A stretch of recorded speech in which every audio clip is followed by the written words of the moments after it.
ഓം ശാന്തി 3-5-2025 പ്രഭാതമുരളി. മധുരമായ കുട്ടികളെ, സ്വയത്തെ രാജതിലകം ലഭിക്കാൻ യോഗ്യമാക്കി മാറ്റൂ. എത്ര പഠിപ്പ് പഠിക്കുന്നുവോ, ശ്രീമതം പാലിക്കുന്നുവോ, അത്രയും രാജതിലകം ലഭിക്കും. ചോദ്യം: ഏത് സ്മൃതിയിലിരിക്കുകയാണെങ്കിൽ രാവണത്വത്തിന്റെ സ്മൃതി വിസ്മൃതിയായി പോകും? ഉത്തരം: സദാ സ്മൃതിയുണ്ടായിരിക്കണം. നമ്മൾ സ്ത്രീയോ പുരുഷനോ അല്ല, നമ്മൾ ആത്മാക്കളാണ്. നമ്മൾ വലിയച്ഛനിൽ, അതായത് ശിവബാബയിൽ നിന്നും ചെറിയച്ഛനിലൂടെ, അതായത് ബ്രഹ്മബാബയിലൂടെ സമ്പത്തെടുത്തുകൊണ്ടിരിക്കുകയാണ്. ഈ സ്മൃതിയിലൂടെ രാവണത്വത്തിന്റെ സ്മൃതി മറപ്പിക്കും. ഒരച്ഛന്റെ കുട്ടികളാണെന്നുള്ള സ്മൃതി ഉണരുന്നതോടെ രാവണത്വത്തിന്റെ സ്മൃതി സമാപ്തമാകുന്നു. ഇതും പവിത്രമായിരിക്കാനുള്ള വളരെ നല്ല യുക്തിയാണ്. പക്ഷെ ഇതിൽ പ്രയത്നം ആവശ്യമാണ്. ഗീതം: അങ്ങേ നേടിയ ഞങ്ങൾ ലോകം മുഴുവനും നേടിക്കഴിഞ്ഞു. ഓം ശാന്തി. ആത്മീയ അച്ഛൻ ആത്മീയ കുട്ടികൾക്ക് മനസ്സിലാക്കി തരുന്നു. എല്ലാവരും തിലകം തൊടുന്നത് ഇവിടെ നെറ്റിയിലാണ്. ഇവിടെ ആത്മാവിന്റെ നിവാസസ്ഥാനമാണ്. രണ്ടാമതായി രാജതിലകവും ഇവിടെ തന്നെയാണ് തൊടുക. ഇത് ആത്മാവിന്റെ അടയാളം തന്നെയാണ്. ഇപ്പോൾ ആത്മാക്കൾക്ക് അച്ഛനിൽ നിന്നും സ്വർഗത്തിന്റെ ചക്രവർത്തി പദവി ലഭിക്കണം. വിശ്വത്തിന്റെ രാജതിലകം വേണം. സൂര്യവംശി, ചന്ദ്രവംശി, മഹാരാജ, മഹാറാണിയായി തീരുന്നതിന് വേണ്ടിയാണ് പഠിക്കുന്നത്. ഇത് പഠിക്കുക അർത്ഥം സ്വയം തനിക്ക് വേണ്ടി രാജതിലകം നൽകുകയാണ്. നിങ്ങൾ ഇവിടേക്ക് വന്നിരിക്കുന്നത് തന്നെ പഠിക്കുന്നതിന് വേണ്ടിയാണ്. ബാബ, ഞങ്ങൾ അങ്ങയിൽ നിന്നും വിശ്വത്തിന്റെ സ്വരാജ്യം തീർച്ചയായും പ്രാപ്തമാക്കുമെന്ന് ഭൃകുട്ടിയിൽ വസിക്കുന്ന ആത്മാവാണ് പറയുന്നത്. സ്വയത്തിനു വേണ്ടി ഓരോരുത്തരും സ്വന്തം പുരുഷാർത്ഥം ചെയ്യണം. ബാബ, ഞങ്ങൾ അപ്രകാരം സൽപുത്രരായി കാണിക്കാം എന്ന് പറയുന്നു. അങ്ങ് ഞങ്ങളുടെ പെരുമാറ്റം നോക്കണം എങ്ങനെയുണ്ടെന്ന്. അവനവനും അറിയാൻ സാധിക്കുന്നു ഞങ്ങൾ രാജതിലകത്തിന് യോഗ്യരാണോ അല്ലയോ എന്ന്. നിങ്ങൾ കുട്ടികൾക്ക് ബാബയുടെ സൽപുത്രനായി കാണിക്കുക തന്നെ വേണം. ബാബ, ഞങ്ങൾ അങ്ങയുടെ പേര് തീർച്ചയായും പ്രശസ്തമാക്കും. ഞങ്ങൾ അങ്ങയുടെ സഹയോഗികളും അവനവന്റെ സഹയോഗികളുമായി ഭാരതത്തിൽ തങ്ങളുടെ രാജ്യം ഭരിക്കും. ഭാരതവാസികൾ നമ്മുടെ രാജ്യം എന്ന് പറയാറുണ്ടല്ലോ. പക്ഷെ ഇപ്പോൾ നമ്മൾ വിഷയവൈതരണി നദിയിൽ പെട്ടിരിക്കുകയാണെന്ന് ആ പാവങ്ങൾക്കറിയില്ല. ഇപ്പോൾ നമ്മൾ ആത്മാക്കളുടെ രാജ്യമല്ലല്ലോ. ഇപ്പോൾ ആത്മാക്കൾ തലകീഴായി തൂങ്ങിക്കിടക്കുകയാണ്. ഭക്ഷണത്തിനുള്ള വക പോലുമില്ല. എപ്പോഴാണോ ഭാരതത്തിന്റെ അവസ്ഥ ഇതുപോലെയാകുന്നത്, അപ്പോഴാണ് ബാബ വന്ന് നമുക്ക് രാജയോഗം പഠിപ്പിക്കുന്നത്. പരിധിയില്ലാത്ത അച്ഛനെ ഓർമ്മിക്കണം. ബാബ തന്നെയാണ് സ്വർഗം രചിക്കുന്നത്. ബാബ പതീത പാവനനും ജ്ഞാനസാഗരനുമാണ്. ഇത് നിങ്ങൾ കുട്ടികളുടെ ബുദ്ധിയിലല്ലാതെ മറ്റാരുടെയും ബുദ്ധിയിൽ ഇല്ല. ഇത് കേവലം നിങ്ങൾക്കേ അറിയൂ. നമ്മുടെ അച്ഛൻ ജ്ഞാനസാഗരനും സുഖസാഗരനുമാണ്. ബാബയുടെ ഈ മഹിമകളെല്ലാം തന്നെ പക്കായായി ഓർമ്മിക്കണം. ഒരിക്കലും മറക്കരുത്. അച്ഛന്റെ മഹിമയല്ലേ. ബാബ പുനർജന്മ രഹിതനാണ്. കൃഷ്ണന്റെ മഹിമ തീർത്തും വേറിട്ടതാണ്. പ്രധാനമന്ത്രിയുടെയും രാഷ്ട്രപതിയുടെയും മഹിമയ്ക്ക് വ്യത്യാസമുണ്ടാകുമല്ലോ. ബാബ പറയുന്നു, എനിക്കും ഈ ഡ്രാമയിൽ ഉയർന്നതിലും ഉയർന്ന പാർട്ട് ലഭിച്ചിട്ടുണ്ട്. ഇത് പരിധിയില്ലാത്ത നാടകമാണ്. ഈ നാടകത്തിന്റെ ആയുസ് ഇത്രയാണ് എന്നൊക്കെ നാടകത്തിലുള്ള അഭിനേതാക്കൾക്ക് അറിയണമല്ലോ. അഥവാ അറിയുന്നില്ലെങ്കിൽ അവരെ വിവേകശൂന്യരെന്നേ പറയൂ. പക്ഷെ ഇത് ആർക്കും തന്നെ മനസ്സിലാകുന്നില്ല. മനുഷ്യർ എന്തിൽ നിന്നും എന്തായിത്തീരുന്നു എന്നതിന്റെ വ്യത്യാസത്തെക്കുറിച്ച് ബാബ വന്ന് മനസ്സിലാക്കി തരുന്നു. ഇപ്പോൾ നിങ്ങൾക്ക് മനസ്സിലാക്കാൻ സാധിക്കുന്നു 84 ജന്മങ്ങൾ എങ്ങനെ എടുക്കുന്നു എന്നതിനെക്കുറിച്ച് മനുഷ്യർക്ക് തീർത്തും അറിയില്ല. ഭാരതം എത്ര ഉയർന്നതായിരുന്നു, ഇതിന്റെ ചിത്രങ്ങളും ഉണ്ടല്ലോ. സോമനാഥ ക്ഷേത്രത്തിൽ നിന്ന് എത്ര ധനമാണ് കൊള്ളയടിക്കപ്പെട്ട് കൊണ്ടുപോയത്. ആദ്യം എത്ര ധനമുണ്ടായിരുന്നു. ഇപ്പോൾ നിങ്ങൾ കുട്ടികൾ ഇവിടേക്ക് പരിധിയില്ലാത്ത അച്ഛനുമായി കൂടിക്കാഴ്ച നടത്താൻ വന്നിരിക്കുകയാണ്. കുട്ടികൾക്കറിയാം, ശ്രീമത്ത് പ്രകാരമാണ് ബാബയിൽ നിന്ന് രാജ്യതിലകം നേടുന്നത്. ഇതിൽ തീർച്ചയായും പവിത്രമായി മാറണം. ജന്മജന്മാന്തരം വിഷയവൈതരണി നദിയിൽ മുങ്ങിത്താണ് മതിയായില്ലേ, ക്ഷീണിച്ചില്ലേ? ഞങ്ങളിൽ യാതൊരു ഗുണവുമില്ല, ഞങ്ങൾ പാപികളാണെന്നാണ് പറയുന്നത്.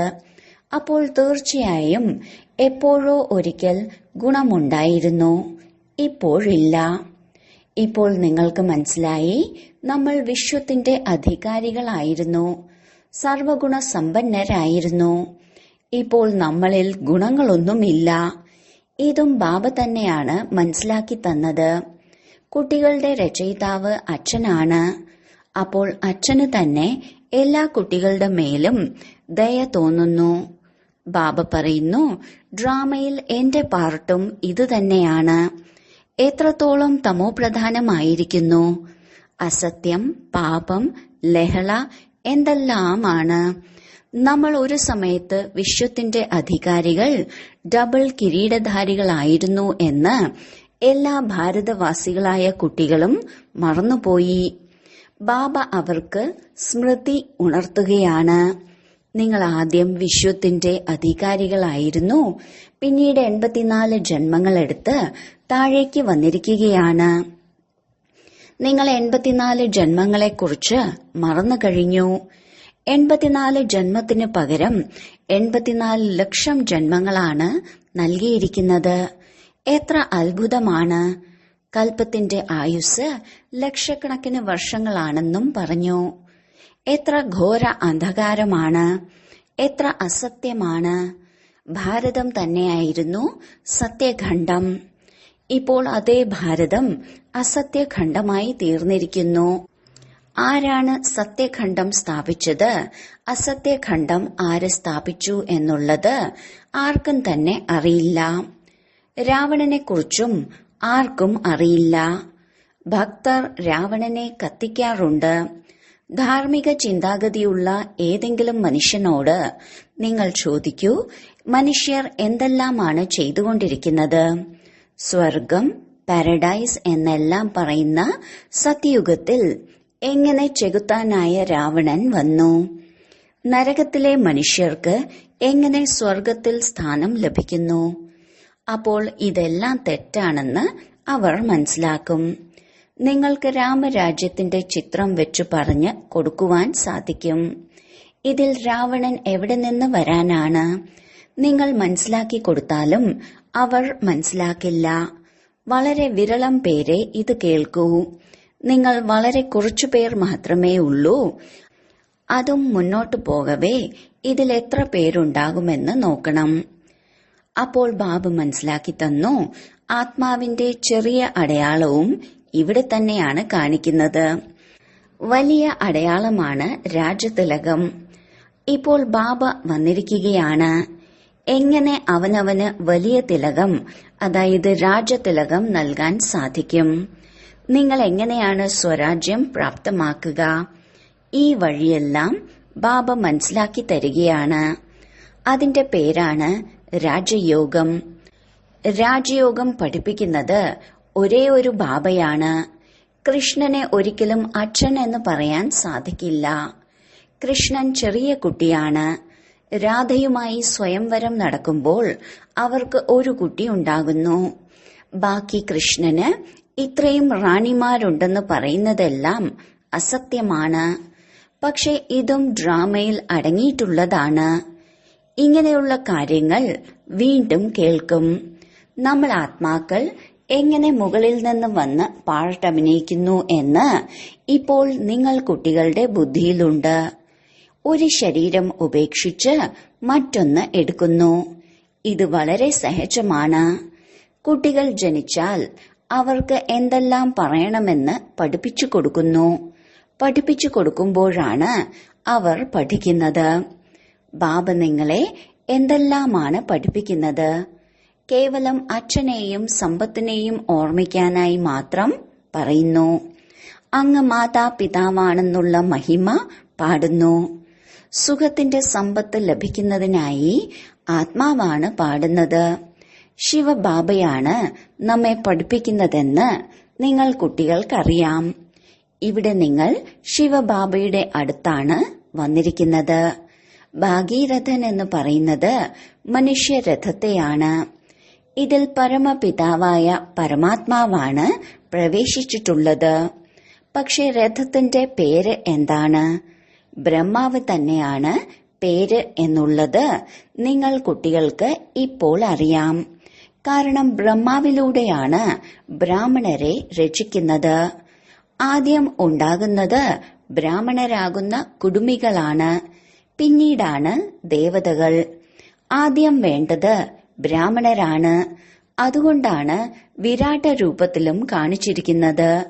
നിങ്ങൾ ബ്രാഹ്മണർ തന്നെയാണ് പിന്നീട് ദേവതകളായി തീരുന്നത്. ബാബ വളരെ നല്ല രീതിയിലാണ് മനസ്സിലാക്കി തരുന്നത്. എന്നിട്ടും കുട്ടികൾ മറന്നുപോകുന്നു. ബാബ പറയുന്നു, കുട്ടികളെ സദാ ഈ സ്മൃതിയിലിരിക്കൂ. നമ്മൾ സ്ത്രീയോ പുരുഷനോ അല്ല, ആത്മാക്കളാണ്. നമ്മൾ വലിയച്ഛനിൽ നിന്നും, അതായത് ശിവബാബയിൽ നിന്നും ചെറിയച്ഛനിലൂടെ സമ്പത്ത് നേടിക്കൊണ്ടിരിക്കുകയാണ് എന്ന സ്മൃതി സദാ ഉണ്ടായിരിക്കണം.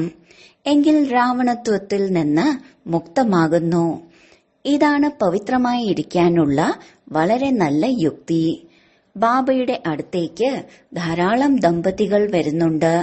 രണ്ടുപേരും ബാബ എന്ന് പറയുന്നുണ്ട്.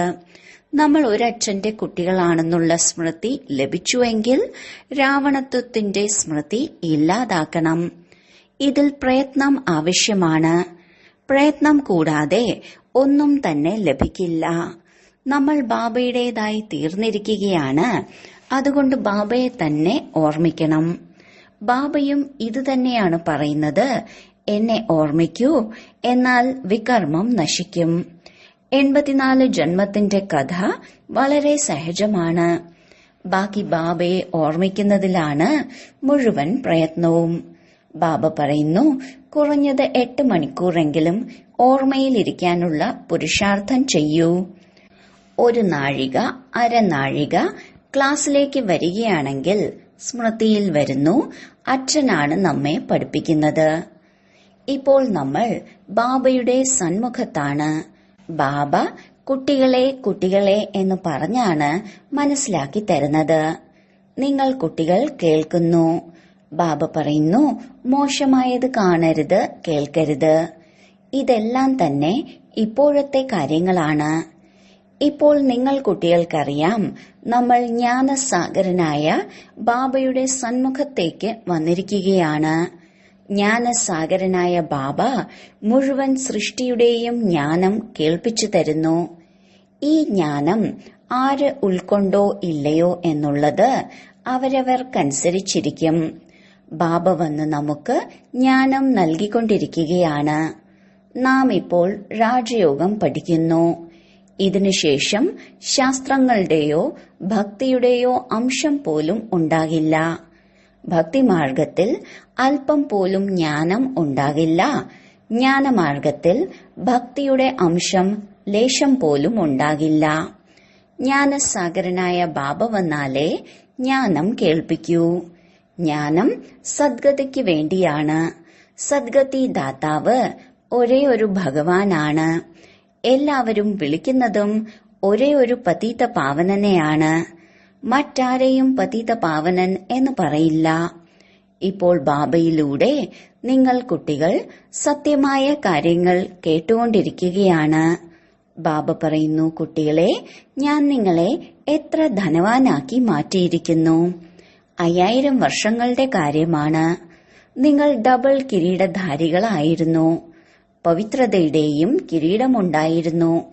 പിന്നീട് എപ്പോഴാണോ രാവണരാജ്യം ആരംഭിച്ചത്, അപ്പോൾ നിങ്ങൾ പൂജാരികളായി തീർന്നു. ഇപ്പോൾ ബാബ പഠിപ്പിക്കാനായി വന്നിരിക്കുകയാണ്. അപ്പോൾ ബാബയുടെ ശ്രീമതം പാലിക്കണം. മറ്റുള്ളവർക്ക് വഴി പറഞ്ഞു കൊടുക്കണം. ബാബ പറയുന്നു, എനിക്ക് ഈ ശരീരം ലോണായി എടുക്കണം. മഹിമ മുഴുവനും ശിവബാബയുടേതാണ്. ബാക്കി ബ്രഹ്മാവ് ശിവബാബയുടെ രഥമാണ്. അല്ലാതെ പുരാണത്തിൽ കാണിച്ചിരിക്കുന്നത് പോലെ കാളയല്ല.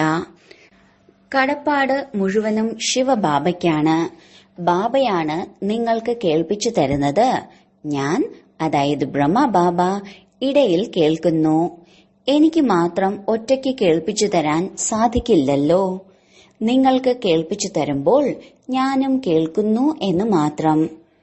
ബ്രഹ്മാവും പുരുഷാർത്ഥി വിദ്യാർത്ഥിയാണ്. നിങ്ങളും വിദ്യാർത്ഥികളാണ്. ബ്രഹ്മാവും പഠിക്കുന്നു, ബാബയുടെ ഓർമ്മയിൽ ഇരിക്കുന്നു. എത്ര സന്തോഷത്തിലാണ് ഇരിക്കുന്നത്. ലക്ഷ്മി നാരായണനെ കാണുമ്പോൾ എത്ര സന്തോഷിക്കുന്നു. നമുക്കും ഇതായി തീരണം. നിങ്ങൾ ഇവിടേക്ക് വന്നിരിക്കുന്നത് തന്നെ സ്വർഗത്തിലെ രാജകുമാരി കുമാരനായി മാറാനാണ്. ഇത് രാജയോഗമല്ലേ? ലക്ഷ്യവും മുന്നിൽ തന്നെയുണ്ട്. പഠിപ്പിക്കുന്ന ഭഗവാൻ മുന്നിൽ തന്നെയുണ്ട്. അപ്പോൾ എന്തുകൊണ്ട് അത്രയ്ക്ക് സന്തോഷമില്ല? ഉള്ളിൽ വളരെയധികം സന്തോഷം ഉണ്ടായിരിക്കണം. ബാബയിൽ നിന്നും നമ്മൾ കൽപ്പകൽപ്പം സമ്പത്ത് എടുത്തുകൊണ്ടിരിക്കുന്നുണ്ട്.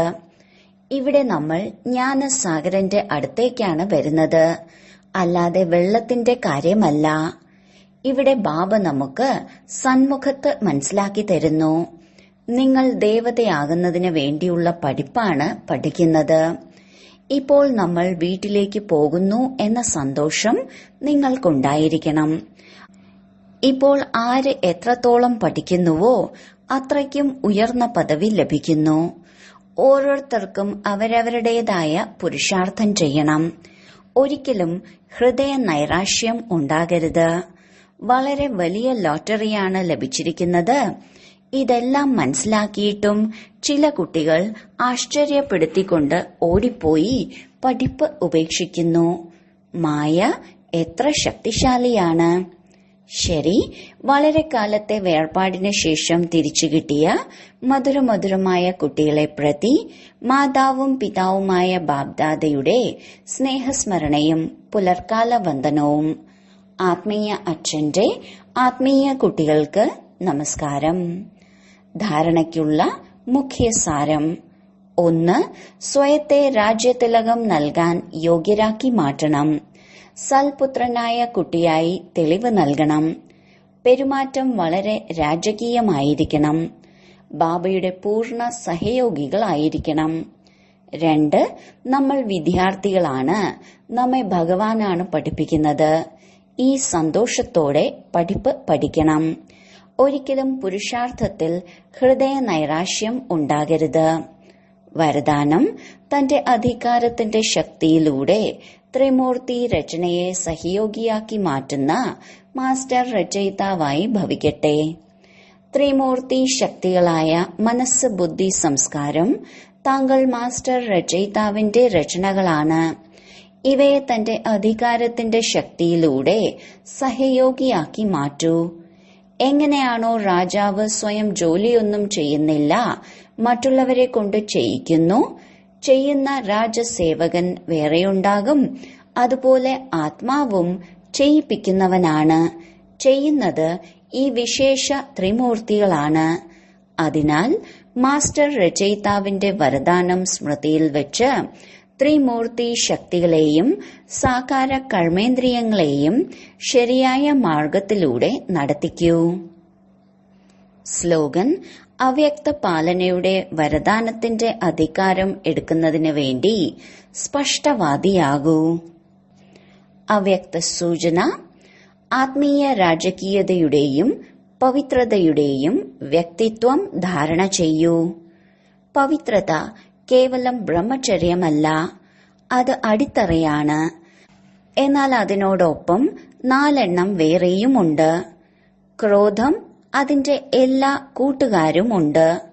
ആ മഹാഭൂതങ്ങളുടെ ത്യാഗം ഒപ്പം അവയുടെ കുട്ടി മക്കളുടെയും ചെറിയ ചെറിയ അംശത്തിന്റെയും വംശത്തിന്റെയും ത്യാഗം ചെയ്യൂ. അപ്പോൾ പറയാം പവിത്രതയുടെ ആത്മീയ രാജകീയത ധാരണ ചെയ്തിട്ടുണ്ടെന്ന്. ഓം ശാന്തി.